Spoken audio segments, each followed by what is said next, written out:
Okay. Peter Rose, Longwood Currency Trading. It's a beautiful mid-August day of 2022.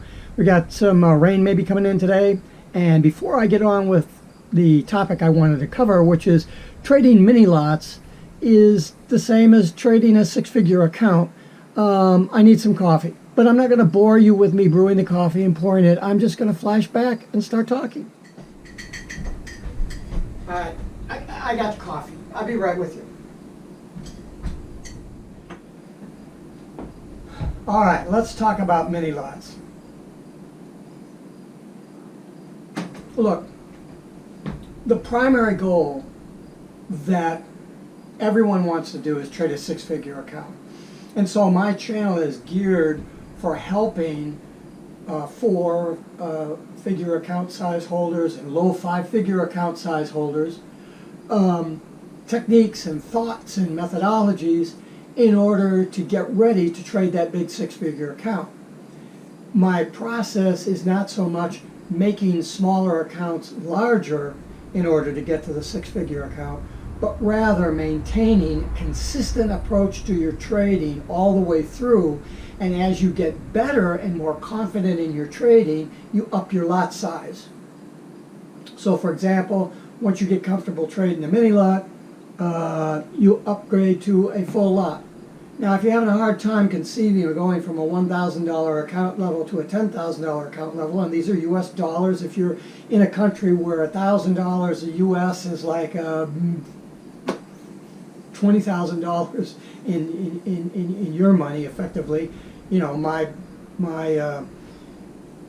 ear of corn here might cost 50 cents, 75 cents, and where you are, it might cost the equivalent of $1.50 or $2 in your money if you were to buy a U.S. pair. So I get the currency translations. We're trading currencies. I get that. I can't help you with that. All I can help you with is the fact that the way that you go about trading currencies is to learn a specific methodology based on not chasing more pips, but adding more money to the account to make the win against that static set of pips greater. If you trade a full lot and you make 10 pips, you make 50 bucks, right? If you have 10 full lots on a $100,000 account, you make $500. That's the way that you do it. You don't try to make 100 pips on a single full lot position to make the same amount of money, or 500 pips, because then you're into a whole different realm of trading than I think we as retail traders should be in. Now, you can listen to all the fools out there that'll tell you that you know, you can take your little $2,000 account, run that to $30,000. There's some dumbass on there that, oh, I took $500 and took it to $30,000. I mean, I don't know whether they're lying or whether they got 200 to 1 leverage and simply were able to double that 8 or 9 times in order to get to that 30,000. I've done the mathematics for this on other videos and some of my blog posts, and shown that it is possible that if you get really, really lucky and you get 8 or 10 wins in a row, you could get 8 or 10 losses in a row. So why can't you get 8 or 10 wins in a row? Well, you can. The probabilities are slim for either one of them, but somebody's going to get it, right? And so if you've got a $500 account and you double that 6 times or 7 times, I don't know what that's going to come out to be, but it's going to be a lot more, a lot more than $1,500, right? I'm not even talking about that. Because not only can't most people do that, most people won't be able to get lucky enough in order to get to that point. The best advice that I have given you all the way through, and the advice that I had to take myself. Look, when I started trading, the idea is to make more pips, to make more money on my little accounts. And it just led to a lot of frustration, so that when I finally had a big account, I tried the same stuff, and I ran into 6 losses in a row. They were big losses because it was a $40,000 account. I was mismanaging my account correctly because of the education that's out there. I was over-leveraged a little bit. That was my own stupidity. But when you add my own little stupidity into all the other crap that's out there that's being taught, $40,000 gone. I stepped back from things. I had $5,000 left, and I doubled that in about 4.5 months. So when I finally stepped back from it and found out what the process was supposed to be, and all I did to do that was to apply my, I've got a bachelor's degree in physics. I had a 33-year career as a software engineer, developing complex business applications. I had a 40-year career as a real estate investor. That's why I was able to retire, and I'm here now. And so I looked at my background and said, the people that are teaching this stuff don't have my background, and they're talking gibberish. And so let me look at this thing the way a scientist would look at it, in a reasonable manner. I've been involved in martial arts since 1968, which is a heavily philosophical oriented thing. Once you can punch somebody in the face, there's little point in continuing your study of martial arts. The art is bettering yourself as a person and coming more into the harmony with the nature around you, so that you're a better unit within the society around you. And so that becomes a very philosophical and psychological look at yourself as a person. So you don't have to have any of that stuff in order to be a successful currency trader. But you do have to have some basic principles that you follow, whether you're trading too many lots on a couple of $1,000 account, or you're trading $20,000 and trading 2 full lots, or you're trading $200,000 and trading 20 full lots. I started out trading 2 minis, and I've traded 20 full lots. And recently I've had quite a few trades at 20 full lots. I've traded for more, but that's just a number that happens to be I'm using here now. So if you're trading today, and you're either just getting started, or you've been trading for a while, and you're not having the success that you feel that you should have, ask yourself, why not? There's so much education out there that's on videos, and all these people out there trying to get you to take their courses and all this stuff. Look, it's only $500 to take XYZ's course. Anybody can afford $500 or $1,000. You can afford that. And so you take this course for $500, you take this one for $350, and you do all this stuff, and they're not teaching you anything more than you could learn on baby peps. That's like that's like learning currency trading the same way if you tried to learn a foreign language by reading a dictionary. You're not going to be able to do that. And so you really have to look realistically at why you're not having the success that you feel that you should have. It's because of the education that's out there. I'm just telling you. From someone who traded minis, lost $40,000 when I started trading fulls, and I'm trading positions 10 and 20 lots right now, and larger.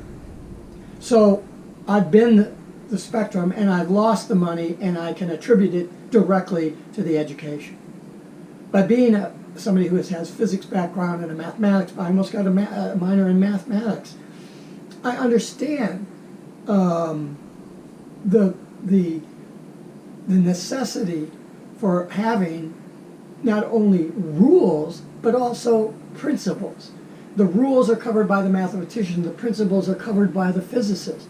So many times in my physics class, they'd write these equations on the board, and they go, well, we don't need this part of the equation because that's way beyond the level of accuracy that we need, and all we need to do is get a generic equation of motion that'll be consistent across the board for whether you're talking about the equation of motion for a car or a cannonball or a ball rolling down a hill or a bullet or you getting drunk and falling over and hitting your head on the stool. All those problems are the same equation. You just have to know how to apply the principle behind it. And so when I looked at trading, that's what I looked at doing. That's what I looked at building my trading plan around. And a trading plan consists of a framework of study which is comprised of a methodology and a process and a set of rules to fit different strategic elements within the process that you're undertaking. You know, I have a set of rules. If you have a trending market, you have a set of rules. If you have a ranging market, well, that's what you would think. I've got a system where it doesn't matter whether it's trending or ranging. I use the same rules, but I apply principles toward them. Okay? So look, you've got a mini account. You trade minis. Let's say you've got $2,000 in there. What do you think the odds are? And you have to have been trading for more than 3 months to understand anything I talk about. Come on. If you're a serious trader, you should be subscribed to my channel and watching these videos. If you're just screwing around with this thing thinking you're going to take your $500 and run it to $3,000, please don't subscribe. Don't watch my videos. I'm not going to make any sense to you. And it's going to be totally contradictory to what you're being told in the educational environment that's out there. So I don't want to conflict with you. So don't leave me shitty comments or anything like that because you don't know what you're talking about. Unfortunately, I do. You're trading too many lots.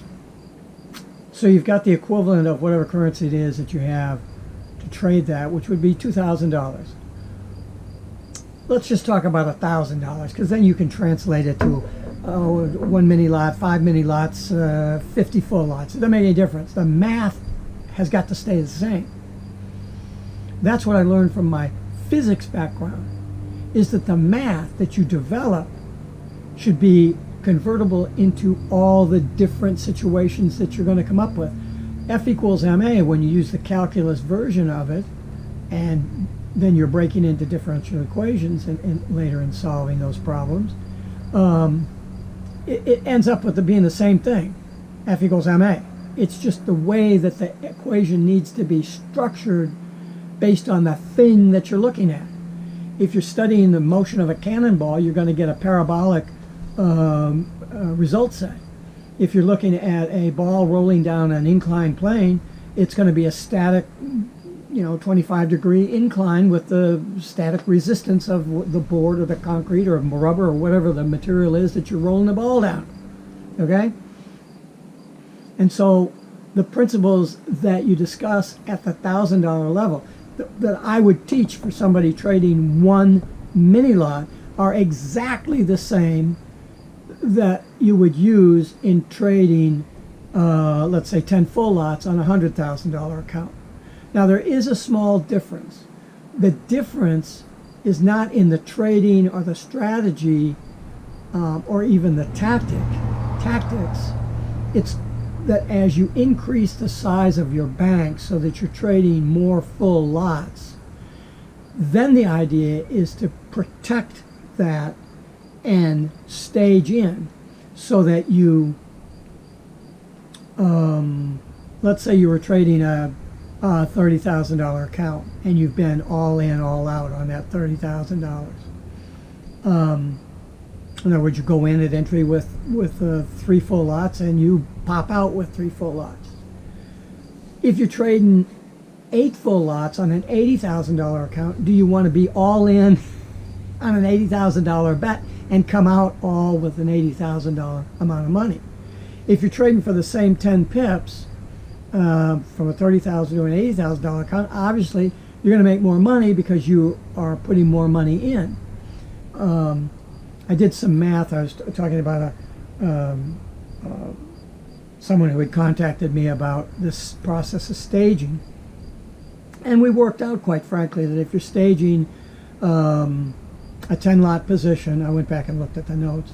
If you're staging, if you go all in 10 lots and you come all out 10 lots, you make $2,400 on this particular, whatever it was, so it would be 24 pips, right?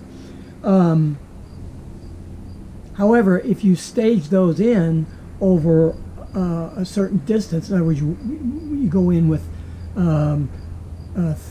and then you add 2, and then you add 3, and whatever that staging process was. I used start with 3, add 2, and then add 1 every 5 pips or whatever it was. Your net profit over the success of that staging process becomes $1,500, where if you were all in, all out, it would have been $2,400.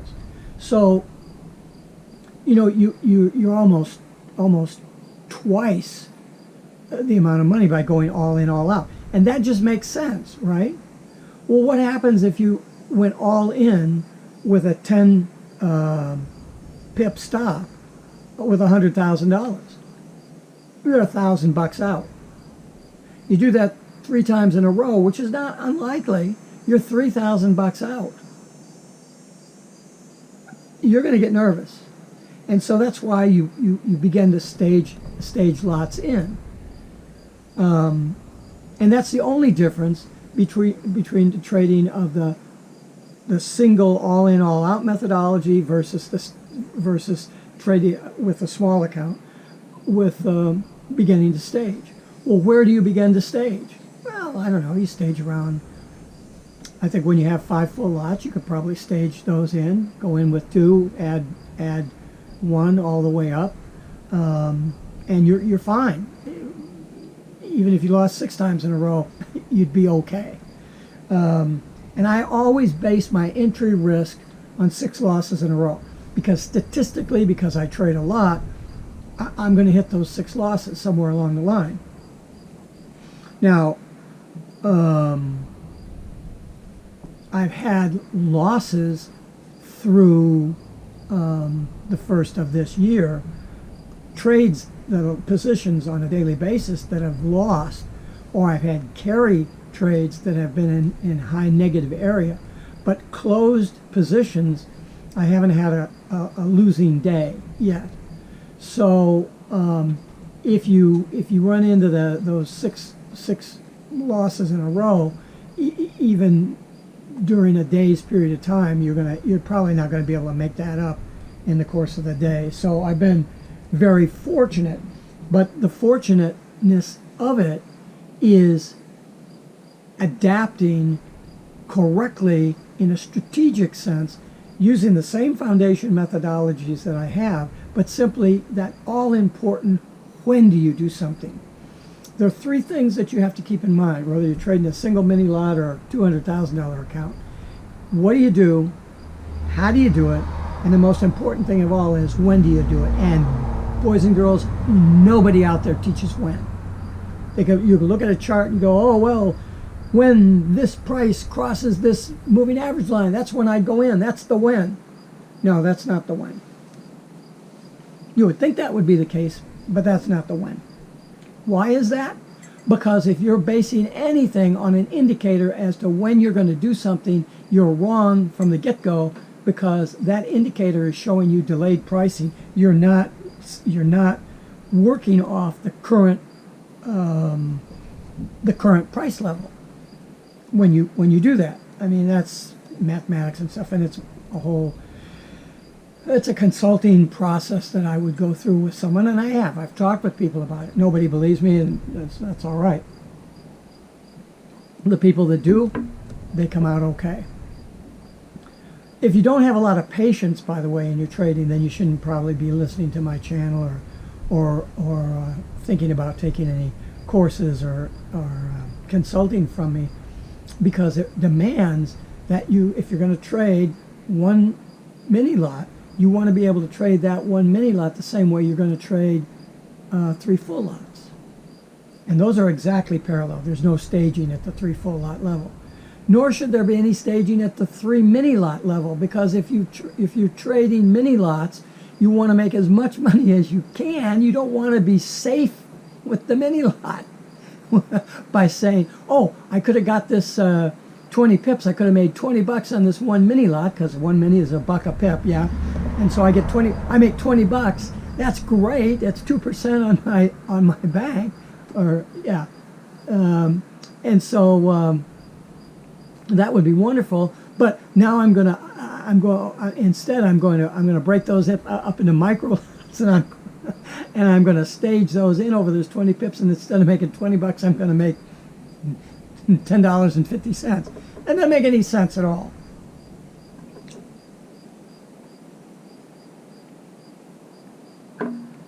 Please, if you're trading those mini lots, trade for the pips and not for the dollars, because when you get up and you're trading a 7 or 8 or a 10 lot size account, even a 5 full lot size $50,000 account, you don't want to be trading for dollars, because you'll freeze up. You'll doubt your strategy, particularly if you were to lose, like on a $100,000 10 full lot position at 10 pips on your entry risk, and you do that